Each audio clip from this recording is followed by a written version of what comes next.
1. After fighting a cold winter in the town of Petersburg, Virginia, the Confederate troops led by Robert E. Lee started the long march that would end the war. Union General Ulysses S. Grant had the Confederates trapped for months inside the town. His plan was to pull the news on the Confederate Army. On April 1st, 1865, the Union soldiers broke through the South's defenses.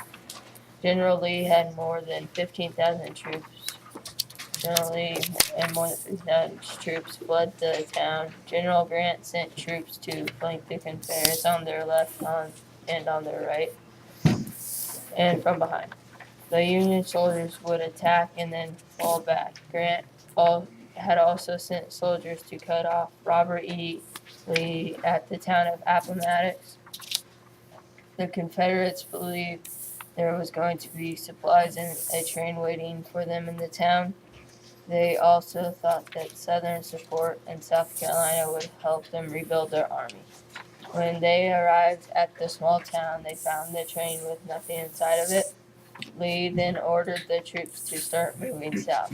After the town, they found the Union Army with trenches built and cannons set on the hills. Lee sent his army now of 5,000 to retreat to the town. There, General George Custer attacked the remaining troops. After falling back to the town's courthouse, Lee sent a messenger to the Union lines that the Confederates were willing to surrender. General Grant and Robert E. Lee met in a small farmhouse. Lee arrived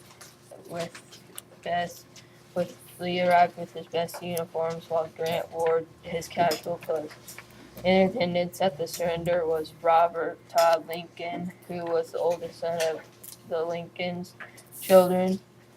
Grant and Lee talked to their terms to surrender in the parlor of the house.